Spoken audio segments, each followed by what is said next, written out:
Welcome to Money Moves by KTVAECU, the podcast that covers financial tips without the fluff with two friends who just get it. Speaking of friends, we are Mollie and Caroline, two financial marketing coworkers turned besties. And we're here to help you wrangle money and make it start working for you. So if you're tired of feeling lost with the savings world, budgeting, personal finance, whatever it is, you're in the right place. We will break it down for you so you can feel confident with your money moves. And hopefully we won't bore you to death. Think of us as your financial hype squad, bringing you real advice, stories, and tips to help you stop stressing and start stacking your cash. So from quick wins to long-term strategies, we've got you covered. So let's make some money moves. Quick disclaimer before we fully jump in, we are not financial experts. We are just two regular people who work in the financial world and want to share what we've learned over the years. Always do your own research and talk to a professional if you need personalized advice. That's a good tip. Yeah. That's the tip of the day. The number first one tip, actually, first of all tip, time. Number one. You've got it. Yeah. We're off to a great start. Yeah, killing it already. So many tips, so many good tips already. Yeah. So maybe we talk about who we are because, you know, we're just two random people on this podcast. Yeah. So why don't you start? Tell us a little bit about yourself, Mollie, and your journey that led you to Money Moves. Yes. So Money Moves, that's the name of the podcast in case you didn't know. I'm Mollie, and I came into the financial institution world because I was like, I need some banker's hours that align with my husband's schedule. How hard can it be? You know, all they do is count money, right? Mm-hmm. Well, let me tell you, there's way more to it than counting money. Just a little bit. Just a little bit. Just a little bit. So that's where I first fell in love with just credit unions in general and their philosophy for helping people. And so ever since I started that over, 10 years ago, I wanted to be involved where I felt like I was a part of something bigger and helping people. And even though we're in marketing, we just help people in a different way, but it still comes down to the heart of it, Yeah, 100%. So I've seen a little bit just being in the branches. So I feel like I can bring that perspective to the table. Yeah. And we're just everyday people here to help break down these topics that sometimes feel like you need a college degree to explain a checking account. It shouldn't be that hard. Yeah. So we're going to work through that together. Yeah. So Mollie and I, became best friends through working here. But something that I did is I actually stepped away for a little bit, went to go work on my master's degree. And she left me. Yeah, I left her. I abandoned her. But one of the things that really drew me back to the credit union and is that philosophy of people helping people. I actually stepped away to go work for a university for a little bit. And something that was almost upsetting for me to see was just how little 18, 19-year-olds walking into higher education know about their finances and are able to make those decisions. And they kind of are making some life-altering decisions right out the gate when you step into adulthood that are really hard to comprehend. And so financial education is something that always draws me back to the credit union because of the purpose and the mission of helping people understand just the basics. And I think that's why I'm so excited for this podcast, because we're going to try to be doing just that. Just two everyday people tackling what we can in very basic terms to help you all understand them. And bring our own experiences into it. Yeah, that 100% too. Yeah, that too. That's part of it. A little dash of us in it too. We are in marketing, so we get to explore some of the different generations and how each generation has dealt with money differently, different times, different economic, challenges that they face. And I think because we've been able to look into that, because it's part of what we do every day, it gives us kind of a unique perspective to kind of, let's break it down and really talk through how we can provide useful tips to help people save, to help people figure out budgeting, whatever. I mean, everyone uses money. Everyone wants money. Everyone needs money, unfortunately.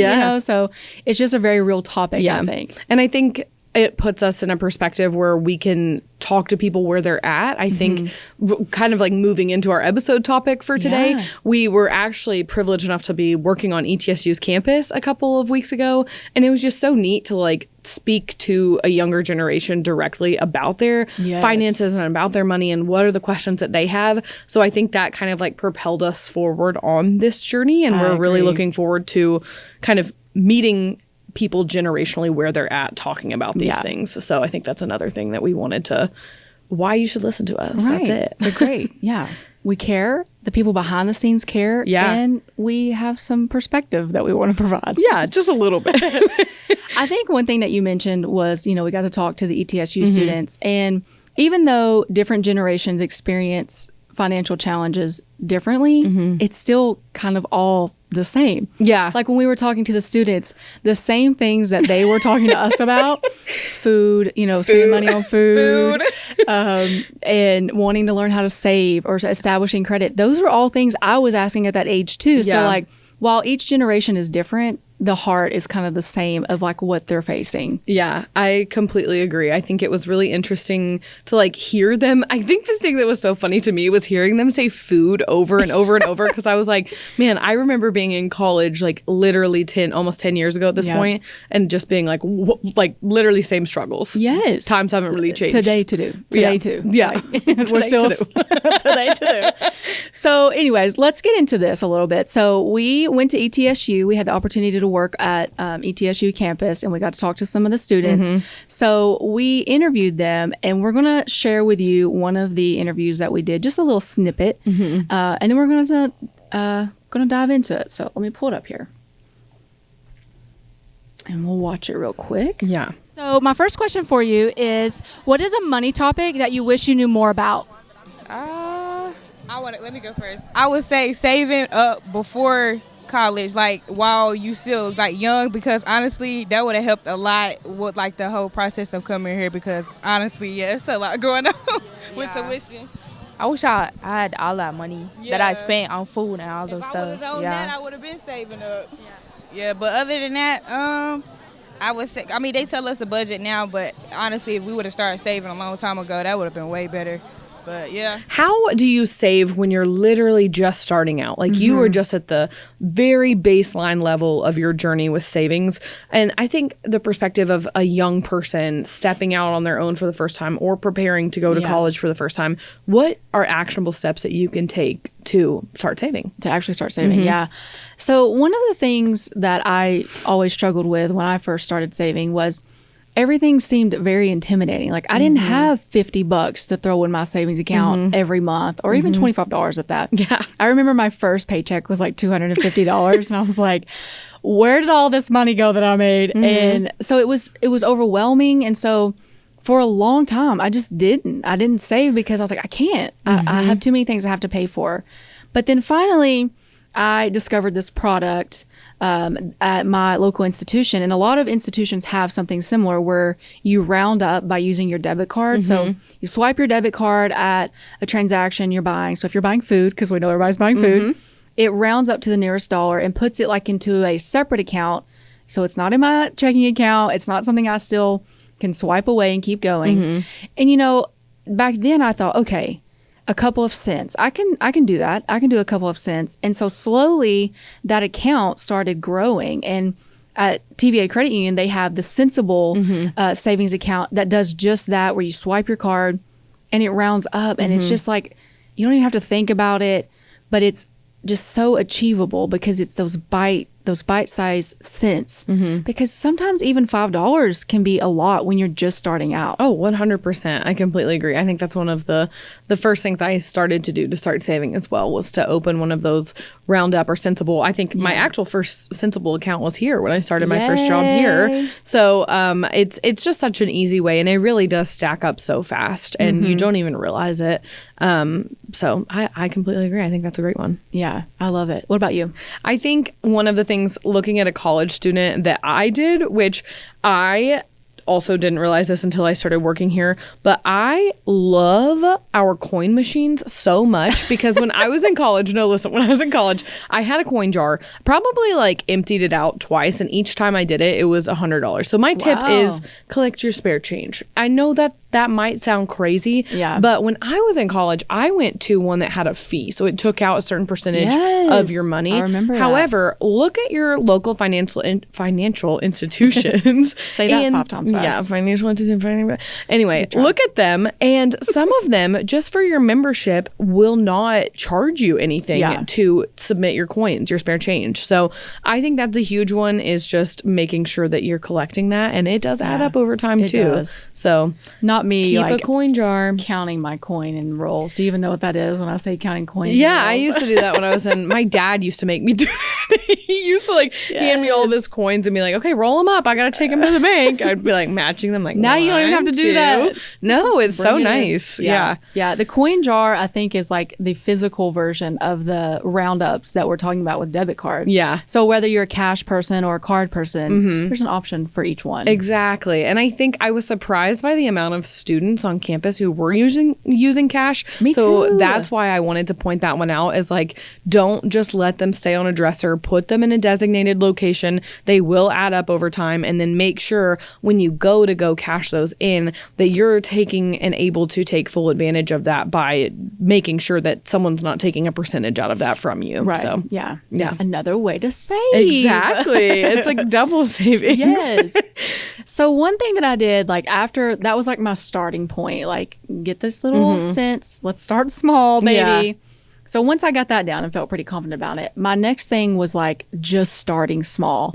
So again, like I said, my first paycheck was like $250, and I was a college student, so that probably all went to like textbooks or something.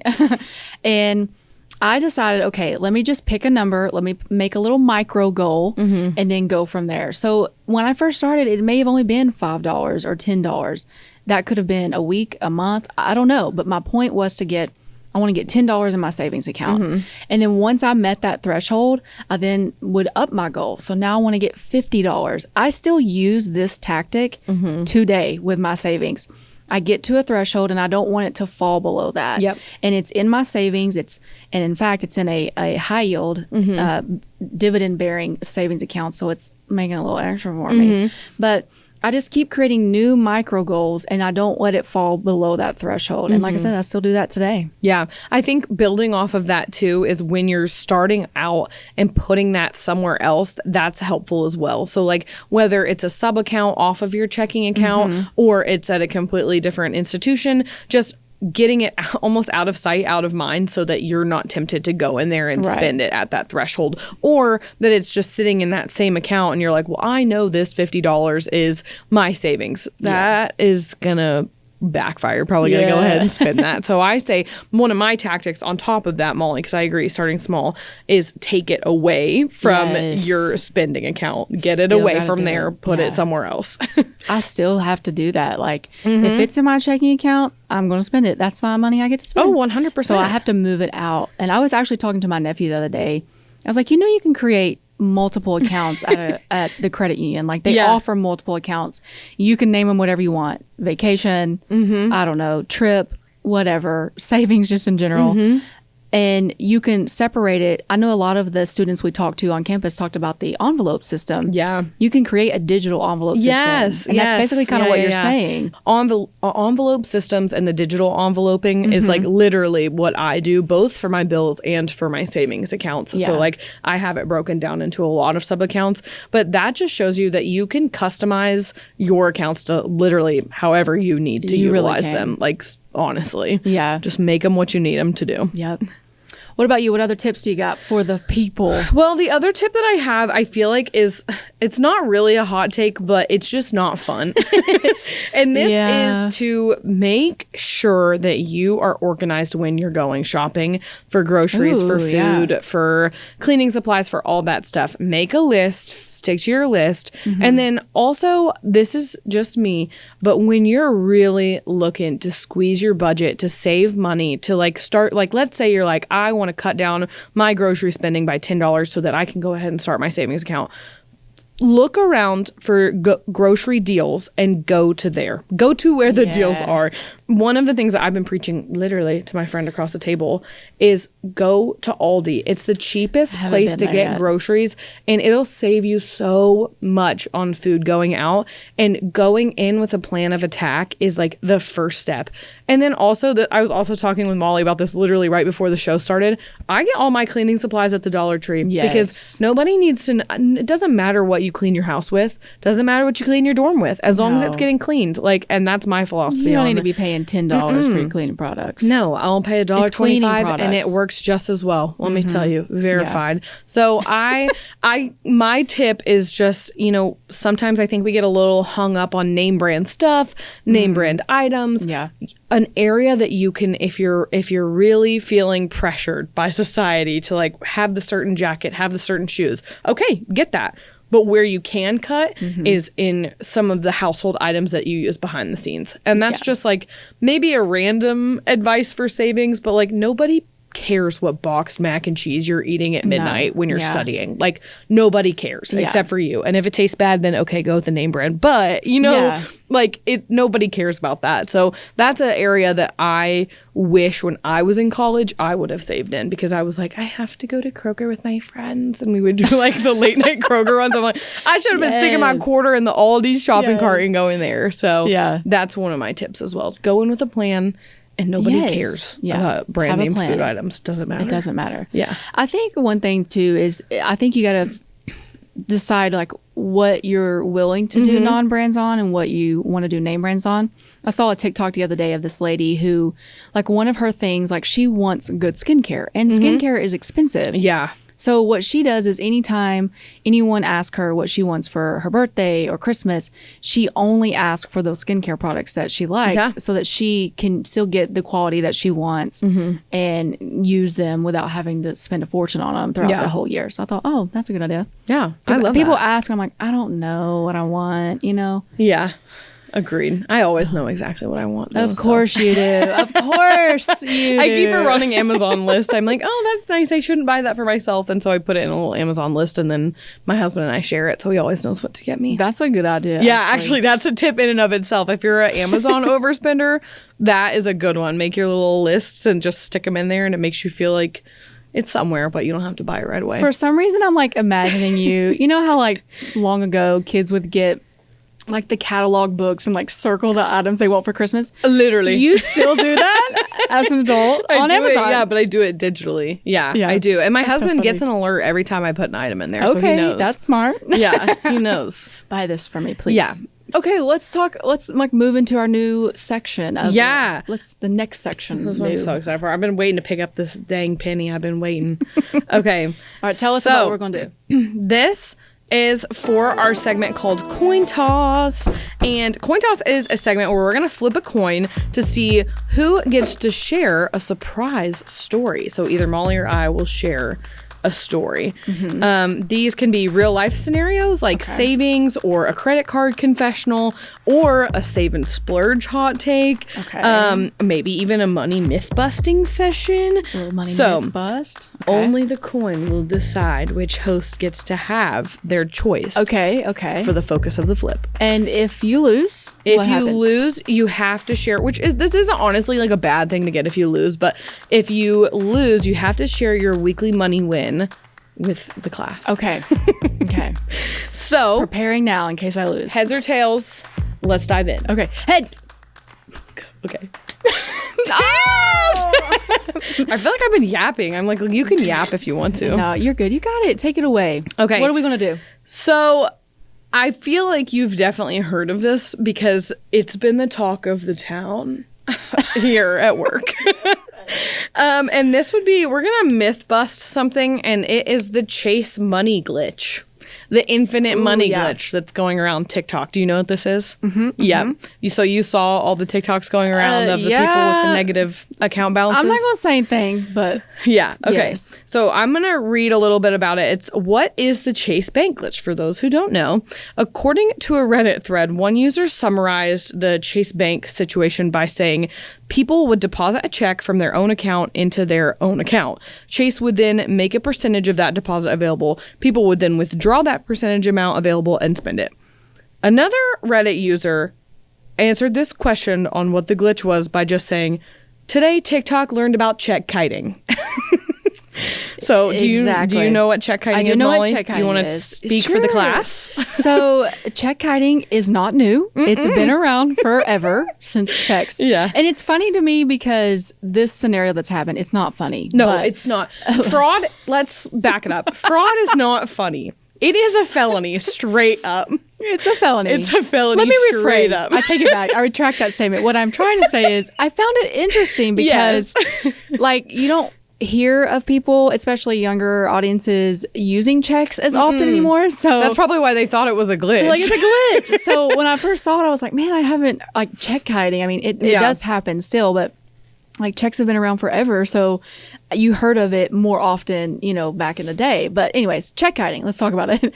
It is basically where you write a check to yourself for a certain amount. So like, let's say I wrote myself a check for $500 and I deposit it into my account. So it's like it's pulling the money out and putting it back in. What's happening is I can get that money right then because sometimes it might take a day or two for that check to clear your account because of electronics and stuff. And so then you're negative $500 in, like you go in the negative. Like you're not doing anything. You're not getting any money. The myth is it's not a glitch. No, it's not a glitch. A felony. It's fraud. Yeah, but that's a very traditional form of fraud. Very traditional, and I guess that's why we've talked about it so much. Is because it's like, wow, this is wild because I haven't heard, like a big thing like that in a long time. Because people don't write checks as often. I mean, they still do, but just not like, years ago. Yeah. So a Chase spokesperson told Banking Dive, "We are aware of this incident and it has been addressed. Regardless of what you see online, depositing a fraudulent check and withdrawing the funds from your account is fraud. Plain and simple." Yeah. So that's kind of like the myth that I wanted to bust. This episode, I also wanted to kind of just like give a brief summary. Like Mollie did a really good job of explaining check kiting. But according to chime.com, check kiting is an illegal action of writing a check for an amount higher than what you have in your bank account. You rely on the fact that it takes at least a few days for a check to clear, buying you time to come up with the funds or allowing you to earn interest on funds that you don't have. Some fraudsters will continue kiting between several accounts without ever coming up with sufficient funds. So another example of that is a fraudster needs $500 they don't have in any of their accounts. Because I know that $500 again. I know. Which is funny because I wrote that down before you said it. So that's really funny. But in the Chase glitch, they were doing it to themselves. Yeah. But this typically involves multiple accounts. So if they don't have, so they write a check from bank account A for $500 on Monday, deposit it into bank account B the same day.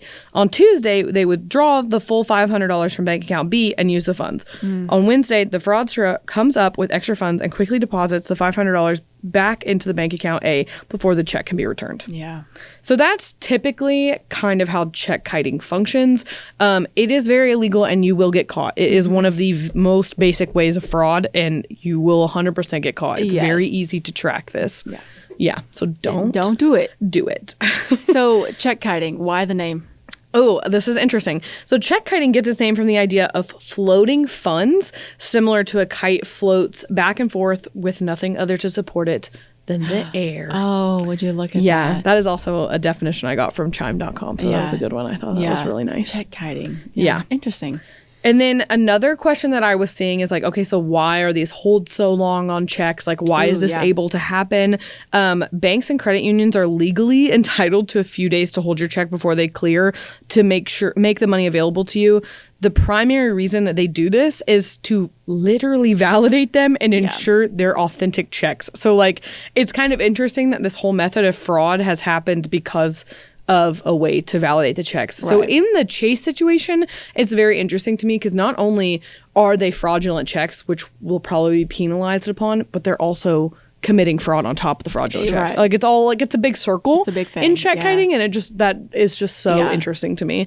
I keep wanting to use the word funny, but it's literally not funny. It's interesting. It's interesting. That's it's the better word. Guys, it's not funny. Yeah. And I think too, like sometimes people don't always realize why their check is being put on hold. Yes, yeah. And like you said, and people get a little frustrated about it. But in honesty, it's just to protect everyone involved. Exactly. It's to make sure that check fraud doesn't happen against you, against others. Like, it's all a protection for everyone, both for the institution and for the people who are with the financial institution. I agree. Yeah. Yeah. Okay, so you lost the toss. You lost the toss. I lost the toss. So what's your weekly win? Let's see. Let me think. Okay.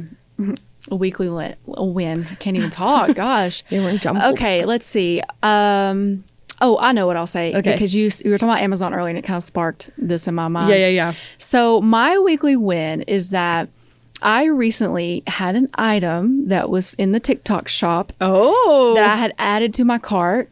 Maybe this is another tip. Yeah, honestly, we're money hacks all over the place today. Money hacks everywhere. I added it to my cart. Well, I didn't purchase it right away because that's the stuff I do. I'm like, I want it, add it to the cart. But then I don't always necessarily purchase it. It dropped in price. It dropped in price, $6. I love it when that happens. Yes, I know it was only $6, but I bought it anyway. So that's my win. I love that. Saved some money. Yeah, that's definitely a win. And that's all. That really is a hack, though, because people don't realize that if you let it sit in your cart, they want you to buy that. They will push a deal to you. I literally think it's this pair of shoes, Puma shoes in my Amazon cart. And I let them hover like long enough until Prime Day. They literally went on sale for over 50%. I was like, okay, well, now I have to buy them. You have to. It's such a good deal. You have to buy them at that point. Like, it's a crime if you don't. It's actually a crime. Worse than check hiding. Well, guys, that's a wrap of this episode on Money Moves by KTVAECU.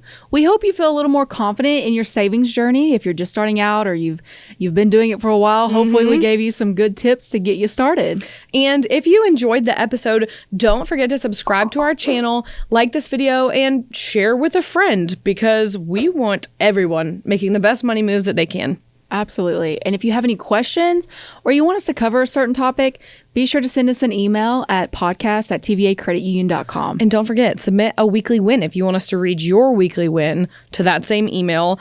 And if you can't get enough and you want to see more for us, head over to Instagram or TikTok and find us at tvacreditunion.